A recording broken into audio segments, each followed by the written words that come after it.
Yes, അമ്പലപ്പുഴയിൽ തെരഞ്ഞെടുപ്പ് ദിവസം CPM സഹായത്തോടെ SDPI കലാപത്തിന് ശ്രമിക്കുന്നുവെന്ന ഗുരുതരമായ പരാതിയുമായി രംഗത്ത് വന്നിരിക്കുന്നു ജി സുധാകരൻ. അമ്പലപ്പുഴ DYSPക്കാണ് ജി സുധാകരൻ ഇത് കാണിച്ച് പരാതി നൽകിയിട്ടുള്ളത്. CPM SDPI ജില്ലാ സെക്രട്ടറിമാർക്കെതിരെ പേരെടുത്തു പറഞ്ഞാണ് പരാതി. ഫൈസൽ അസീസ് വിവരങ്ങൾ നൽകും. ഫൈസൽ, വളരെ ഗുരുതരമായ ഒരു പരാതിയാണ് ജി സുധാകരൻ ഉന്നയിക്കുന്നത്. അത് വെറുതെ ആരോപിക്കുക മാത്രമല്ല, DYSPക്ക് അടക്കം പരാതി വരെ നൽകുന്ന ഘട്ടത്തിലേക്ക് എത്തിയിരിക്കുന്നു. എന്താണ് പരാതിയിൽ പറയുന്നത്?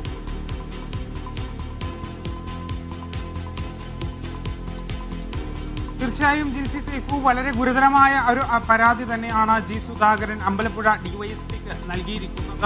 കഴിഞ്ഞ 4-ാം തീയതിയാണ് ഈ പരാതി നൽകിയിരിക്കുന്നത്. അദ്ദേഹത്തിന്റെ പേരിൽ, അതായത് ജി സുധാകരന്റെ പേരിൽ അദ്ദേഹത്തിന്റെ chief election agent advocate R സനൽകുമാറാണ് പരാതി സമർപ്പിച്ചിരിക്കുന്നത്. അദ്ദേഹം പറഞ്ഞിരിക്കുന്നത് തന്റെ ഡ്രൈവർക്കെതിരെ, അതായത് ഈ ജി സുധാകരന്റെ ഡ്രൈവർ പ്രദീപിനെതിരെ കഴിഞ്ഞ ദിവസം ഫോണിൽ വിളിച്ച് ഭീഷണിപ്പെടുത്തുന്ന ഒരു സാഹചര്യമൊക്കെ ഉണ്ടായിരുന്നു. അതൊക്കെ അദ്ദേഹം ഈ പരാതിയിൽ ചൂണ്ടിക്കാണിക്കുന്നുണ്ട്. തന്നെ സോഷ്യൽ മീഡിയയിലൂടെ വ്യക്തിഹത്യ ചെയ്യുന്നതും അധിക്ഷേപിക്കുന്നതും തുടരുന്നുണ്ട്.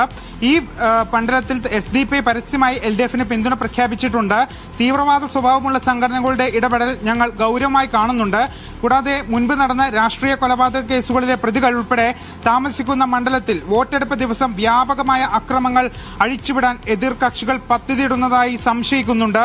നിലവിലെ സാഹചര്യം വിലയിരുത്തലിൽ മണ്ഡലത്തിൽ വലിയ രീതിയിലുള്ള കലാപ സാധ്യത നിലനിൽക്കുന്നുണ്ട് എന്നാണ് അദ്ദേഹം പറയുന്നത്. ഇതിനൊപ്പം തന്നെ CPM ജില്ലാ സെക്രട്ടറി R നാസർ, SDPI ജില്ലാ സെക്രട്ടറി റിയാസ് K പൊന്നാട് തുടങ്ങിയവരുൾപ്പെടെയുള്ളവരുടെ പേരുകൾ എടുത്തു പറഞ്ഞുകൊണ്ടാണ് അമ്പലപ്പുഴ DYSPക്ക് ജി സുധാകരൻ ഈ പരാതി നൽകിയിരിക്കുന്നത്. മാത്രമല്ല, അദ്ദേഹം പറയുന്ന മറ്റൊരു കാര്യം, ഈ അമ്പലപ്പുഴ നിയോജക മണ്ഡലത്തിലെ 195 ബൂത്തുകളിലും കേന്ദ്രസേനയുടെ സംരക്ഷണം ഉറപ്പാക്കണമെന്നും ഭീഷണി മുഴക്കുന്ന മേൽപ്പറഞ്ഞ വ്യക്തികൾക്കെതിരെ അടിയന്തരമായി കർശന നടപടി സ്വീകരിക്കണമെന്നും അദ്ദേഹം ഈ പരാതിയിലൂടെ ആവശ്യപ്പെടുന്നുണ്ട്. ചീഫ് ഇലക്ഷൻ കമ്മീഷണർക്കും, അതായത് chief election commissioner India, chief electoral officer Keralam, DYSP Alappuzha Ambalappuzha എന്നിവർക്കാണ് ഈ പരാതി അദ്ദേഹം നൽകിയിരിക്കുന്നത്. സൈഫു ജിൽസി.